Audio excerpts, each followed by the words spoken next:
2층에도 예배를 끝까지 남아서 드리시는 분들 존경하고 사랑합니다. 우리 30대, 40대 초반 우리 젊은이들 감사해요.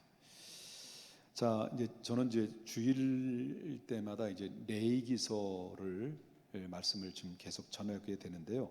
레위기서 6장의 말씀을 전하는데 많은 사람들이 레위기서를 보면 어려워하고 하다못해 목사님들도 바로 부담스러워하는 말씀입니다만은, 그러나 실질적으로 깊이 성경을 알아가면 레위기서처럼 쉬운 말씀은 없다라고 할 만큼 레위기서는 우리의 밀접한 제사를 통해서 우리의 신앙과의 밀접한 관계를 가지고 있다라는 것을 보게 되는데요.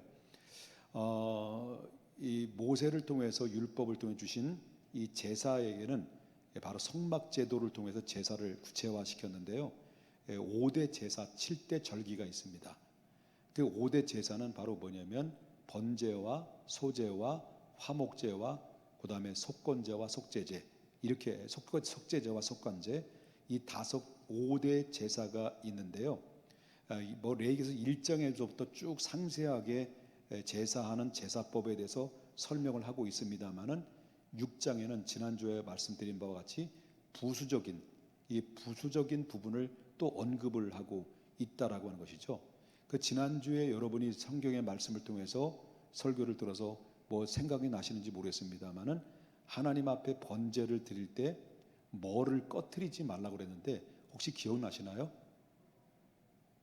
물을 꺼트리지 말라고 그랬나요? 뭐를 꺼트리지 말라고 그랬죠? 불을 꺼트리지 말라라는 그런 말씀을 우리가 지난주에 설교의 말씀을 통해 들었습니다. 자, 오늘은 누룩을 넣지 말라라는 말씀이 나오는데요. 자, 오늘 본문에 나오는 말씀, 지난주에는 번제를 드릴 때 부수적인 제물을 얘기했고요. 오늘은 5대 제사 중에서 두 번째 제사인 소제물을 드릴 때 이 부수적인 이야기를 하는데, 이 소제물에 대한 것은 보충적인 규례라고 볼 수 있습니다. 이 소제는 하나님 앞에 봉사와 충성을 의미하는 내용이 들어 있습니다. 그래서 누구든지 자발적으로 드릴 수 있는 것인데, 그 소제를 드릴 때 그 예물들은 보편적으로 어떤 것을 드리냐면 고운 가루, 곡식을 꼭 빻아가지고 고운 가루, 아니면 소선의 첫 이삭, 제물의 첫 농사를 졌을 때 첫 번째 소득의 첫 이삭을, 아니면 또 곡물을 하나님 앞에 드려지는 것이 바로 소제물입니다. 다른 것은 전부 다 짐승을 드립니다.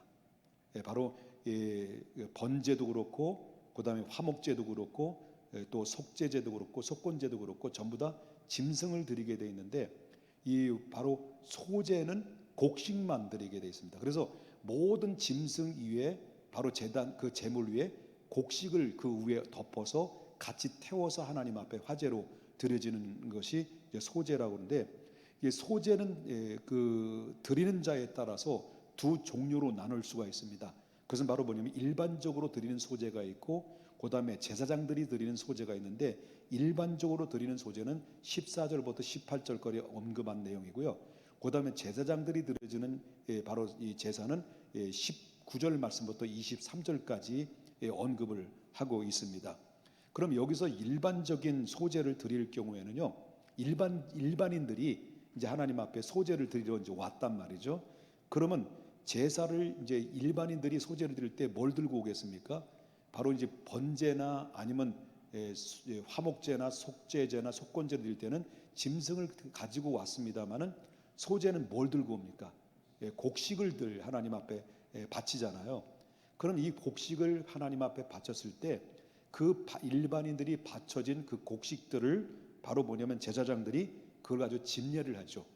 집전을 하면서 바로 제사장들이 그 제사를 하나님 앞에 드리게 되죠.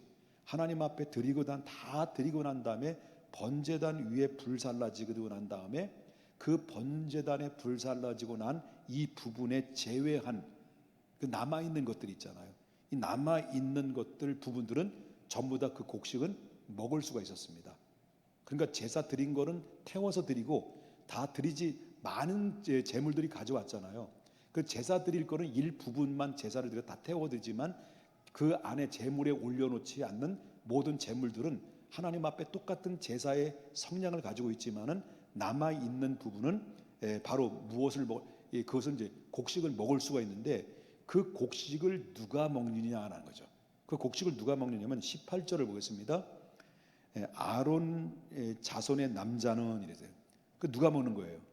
아론의 자손의 남자는 모두 이를 먹을지니 이는 여호와의 화제물 중에서 대대로 그들의 영원한 소득이 됨이라, 이런 말을 하고 있습니다.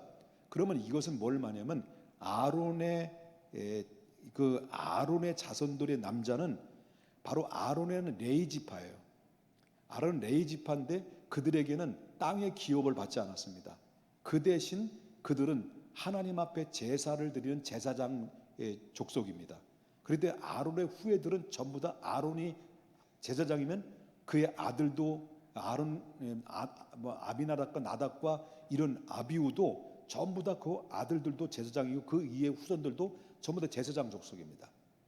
그렇기 때문에 바로 뭐냐면 이 일반 사람들이 일반 백성들이 가져와서 소제를 드리고 하나님 앞에 태워서 드리고 난 다음에 그 이 일부분에 드린 이후에 가져왔던 모든 것들은 누가 다 먹을 수 있습니까? 제사장 자손들이, 그거를 제사장 직분을 가진 자들이 전부 다 그거를 먹을 수 있는데, 그것을 하나님이 뭐라고 말하냐면 이것은 화제물 중에서 대대로 그들에게 영원한 소득이라는 거죠. 백성들이 가져온 모든 재물의 일부분은 드려지고 남은 이 모든 전체 부분은 제사장들이 소유할 수 있는 소득이다, 먹을 수 있는 소득이다라고 이렇게 말씀드릴 수 있다라는 거죠. 그리고 이제 제사장들이 드려진 소제 있잖아요.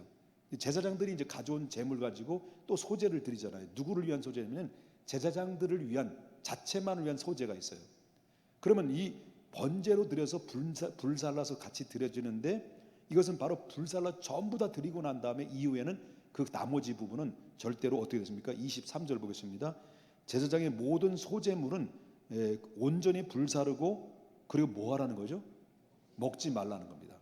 일반인들이 가져와서 제사를 드리러 가져왔던 것은 불살러 드리고 남은 부분은 먹을 수 있되, 제사장들이 드리고 난 다음에 남아 있는 것든지 뭐든지 절대로 먹을 수 없다. 다 태워서 하나님 앞에 제사를 드리라, 그런 이야기를 하고 있다라고 하는 것이고요.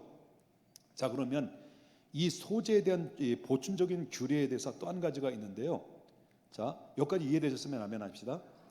자, 이 소제는 대대로 영원히 지켜야 될, 바로 뭐냐면 소득이 된다라고 이렇게 18절에 언급을 했어요. 누구만이 가질 수 있는 거라고 그랬습니까? 바로 제사장들만이, 그 후손들만이 가질 수 있다라고 하는 것입니다.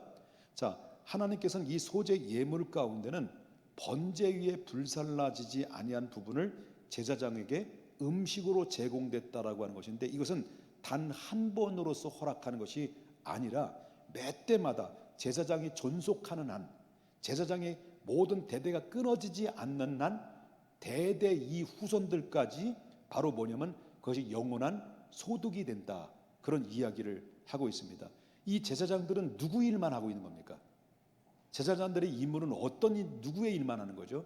하나님께 제사의 업무, 그러니까 하나님 앞에 제단 안에서 그 일들만 하고 있는, 제사의 전체적인 일들을 총괄하는 그런 역할들을 감당하기 때문에 일반 다른 지파들은 자유롭게 자기의 받은 그런 그 분토 있잖아요.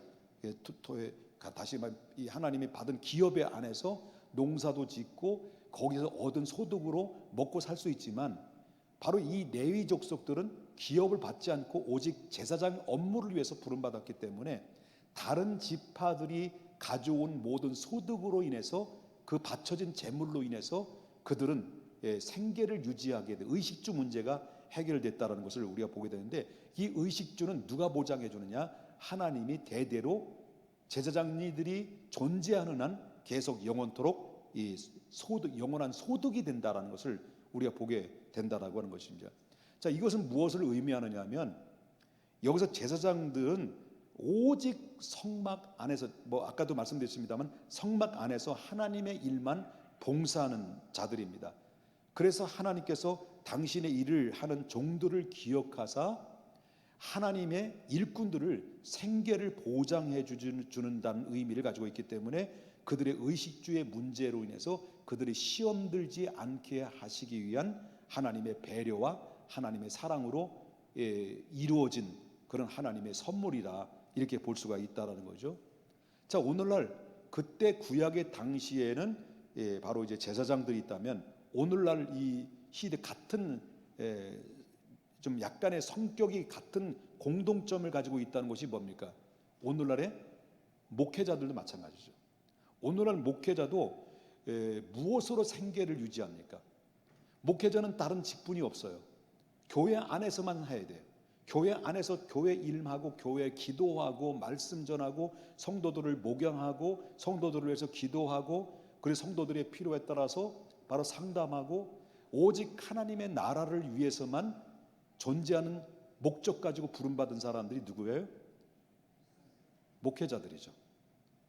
그렇기 때문에 그런 목회자들은 오늘날 누구로 의해서 의식주 문제를 해결해야 되냐면, 성도들이 각자의 일터에서 일하고 얻었던 분깃으로 드려지는 11조나 감사 예물을 가지고 그 재정에서 일정한 부분을 먹고 살 수 있도록 생계 문제를 보장받을 수 있도록 교회에서 제공해야 되는 것이 여기 성경이 오늘 본문에 나오는 말씀의 맥락 그대로 이루어지는 똑같은 성격을 가지고 있다라고 하는 것입니다.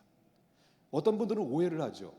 그럼 교회에서 헌금하는 것들이 목사가 다 털어먹는다. 정말 목회자가 다 먹을 수 있다라고 하는 것이, 왜 이런 말씀을 드리냐면요, 개척교회는 성도님들이 헌금하는 것이 지극히 제한적이잖아요. 예를 들어서 30명이 모여지는 교회에서, 이제 원색적인 얘기를 하는 겁니다. 여러분들은 다 이제 믿음이 성숙한 분들이기 때문에 소화를 다 할 수 있다라고 제가 생각해서 말씀드립니다. 소화를 못하시겠다는 건 트럼 한 번씩 하면 됩니다.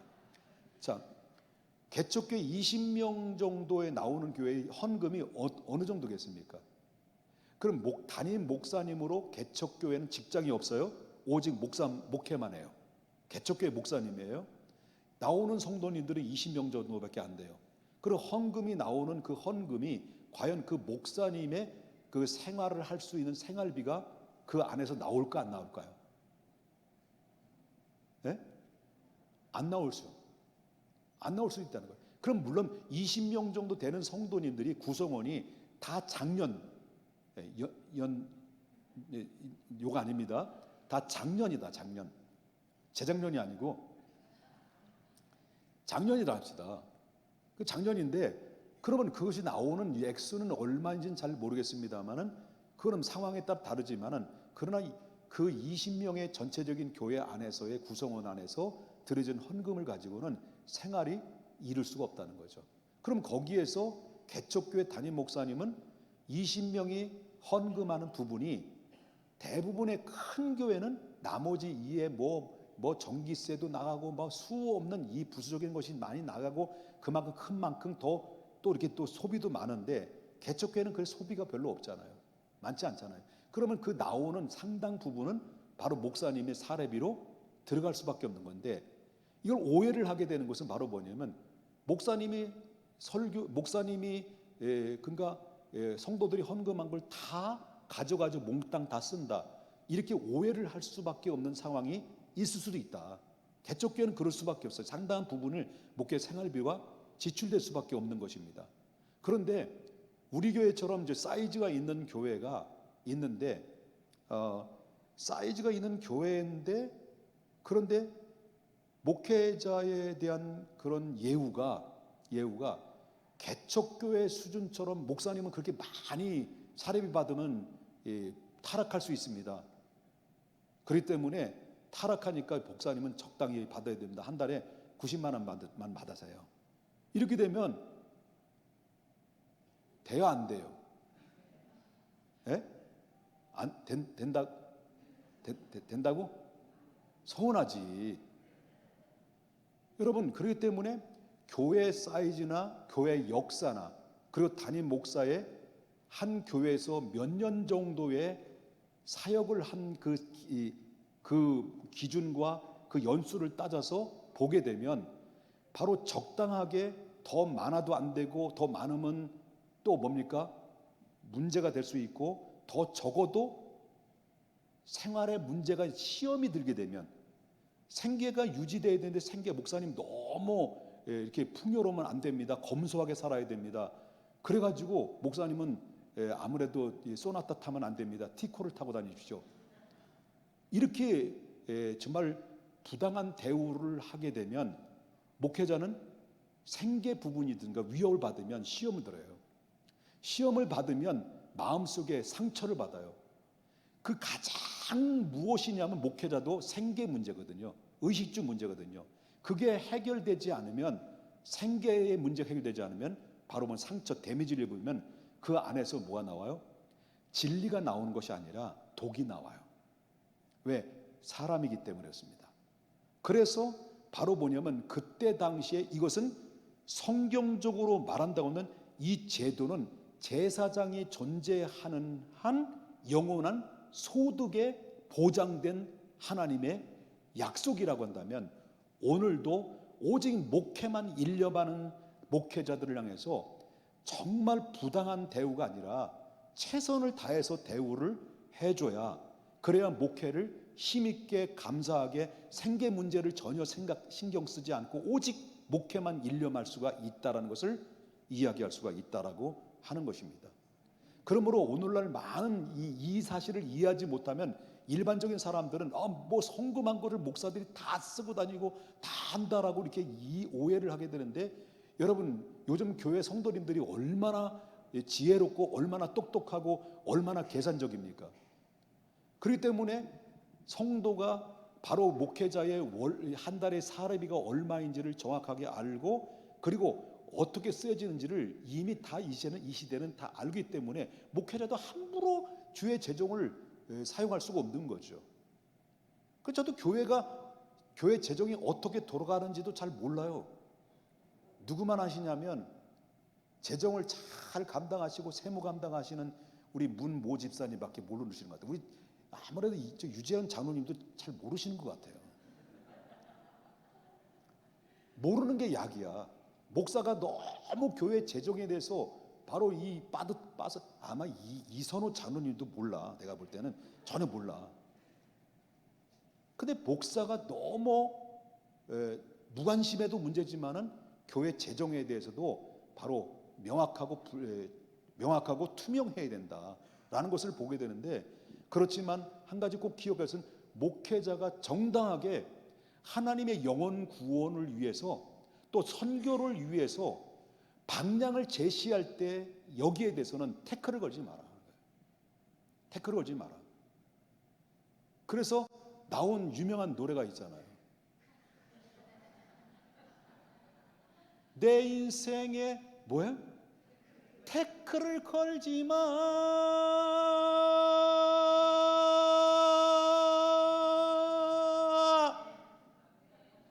뭐 아멘이야. 아멘까지 나오네 또. 예? 그러니까 목회자가 부당하게 재정을 관여하고 부당하게 재정에 대해서 자기 사리 사욕을 위해서 재정을 청구하고 재정을 요청한다고 한다면 이건 여러분 항거해야 될 상황입니다만은 그러나 영혼 구원 하나님 나라를 세우는 부분에 있어서는 비록 과하게 느껴질지라도 그것이 영혼 구원이라고 한다면 기쁨으로 목회자의 주권을 인정해 줄 수가 있는 넉넉한 마음들이 있어야 된다. 이것을 우리가 보게 됩니다. 이것은 고유의 하나님이 목회자, 오늘 제사장들에게 주신 기업이고 권한이다라는 것을 우리가 보게 됩니다. 이 부분은 침해하지를 말아야 된다라고 하는 것을 여러분 다시 한번 말씀을 드린 바입니다. 여러분 오늘날 한국 교회는요 헌금이 감당하지 못해서 교회 사례비를 해결해 주지 못하는 교회가 오늘날 대한민국의 한국교회에서는 70% 이상 됩니다. 미자리 교회예요. 그러니까 많은 사람들이 대형 교회의 기준을 맞추다 보니까 미자리 교회가 억울한 거예요.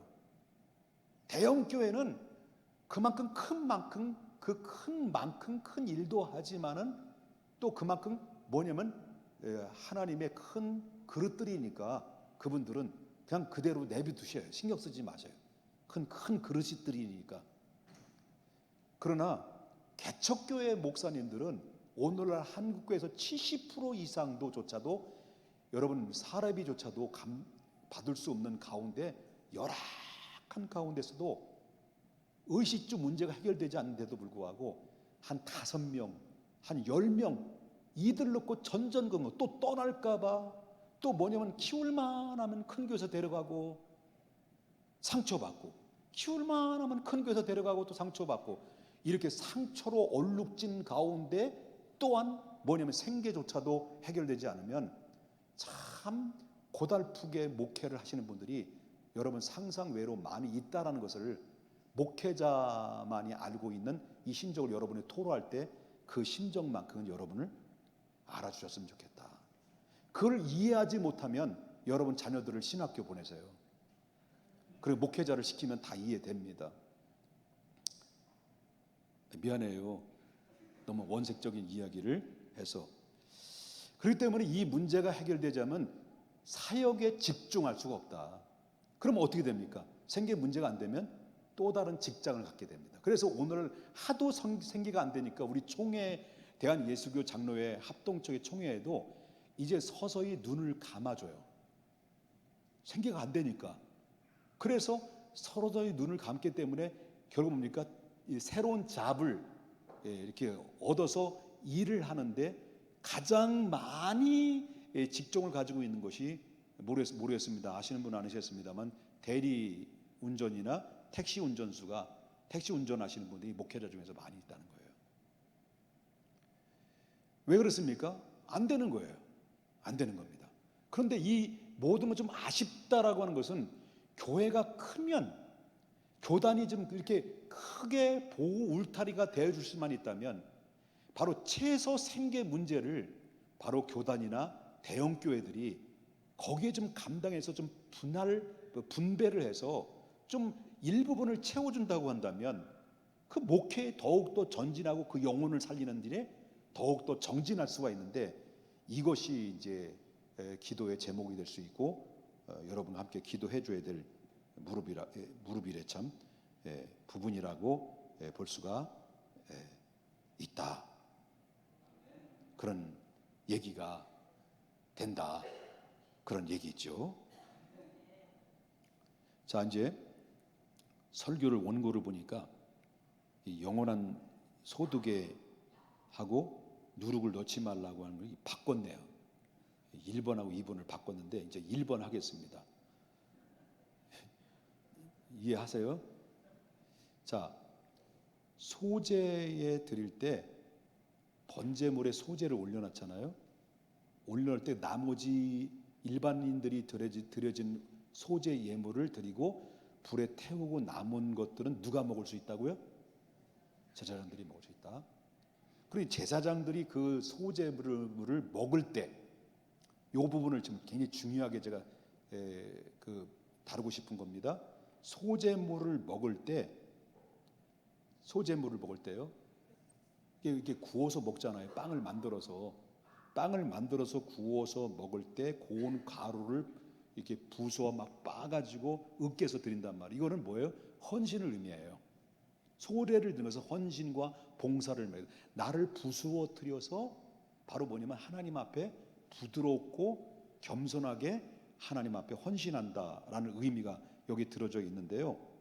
그런데 이 소제물에 뭘 넣지 말라는 거예요? 예? 소제물에 누룩을 넣지 마라. 여기서 보면 17절을 한번 볼까요? 17절. 그것에 뭘 넣지 말고 굽지 말라는 거예요. 그러니까 누룩을 넣지 말고 넣어 굽지 말라라고 이렇게 말을 하고 그러는데, 그러면 이 누룩을 왜 넣지 말라고 하냐면 이 소제 예물은 누룩을 맞추면 이 누룩은 뭐예요? 한번 딱 들어가게 되면 누룩은 그 반죽했던 그 재료에 부풀리게 하는 역할을 했어요. 그게 한마디로 말하면 이 본래 모습을 변질시키는 속성을 가지고 있는 것이 누룩이라고 하는 것입니다. 그래서 이 누룩이라고 하는 것은 어떤 상징적인 의미를 가지고 있냐면 그것은 바로 거짓과 교만함을 의미할 수 있다. 그러면 이 소재는 아까도 말씀드린 질문을 드립니다. 소재는 어떤 의미를 가지고 있다고요? 봉사와 헌신을 가지고 있는데 여기에 뭘 넣지 말라는 거예요. 누룩이 들어가면 안 된다. 그 이유는 그 의미를 종합해 보면 말이죠. 그는 뭐냐면 우리가 봉사를 하고 헌신을 할 때 많은 봉사를 하고 많은 헌신을 할 때 절대적으로 뭐가 있어서는 안 된다는 거예요. 거짓과 교만함을 가지고 하면 안 된다는 거예요. 자랑 삼아 한다는.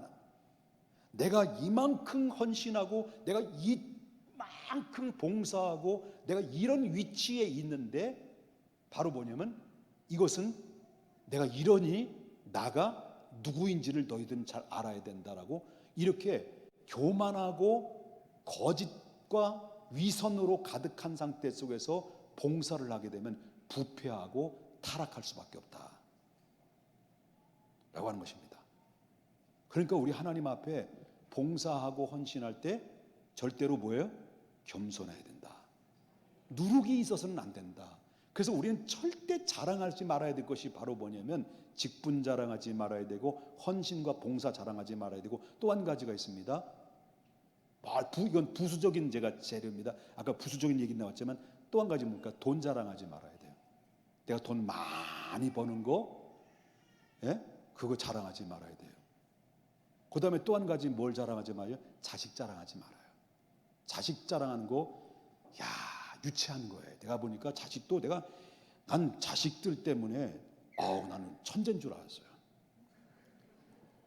그래서 자랑하고 싶어 혼났어요. 나는 애들 많았을 때 정말 우리 지금도 자랑하고 싶어 죽겠어요. 5명의 아이들인데 얘 천재 내가 볼 때는. 근데 얘들이 내가 천재로 보지만 정말 천재가 될까요? 아무도 몰라요.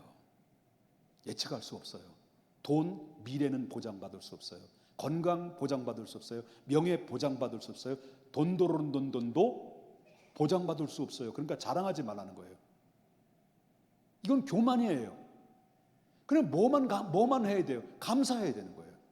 있는 거 감사해야 되고 주신 거 감사해야 되고 직분 주신 거 감사해야 되고 내가 하나님 앞에 나라를 위해서 내가 하나님 앞에 헌신하고 쓰임받는 것 감사해야 되는 거예요. 그래야 하나님은 더 큰 거 주시는 거예요. 그래 더 할 수 있는 거 주시는 거예요. 그래서 우리는 늘 끝까지 누룩을 넣지 마라. 내 안에 부패하고 타락하게 만드는 누룩을 조심하라. 우리는 그것을 결코 잊지 말아야 된다라고 하는 것입니다. 우리 찬양한 곡 부르겠습니다.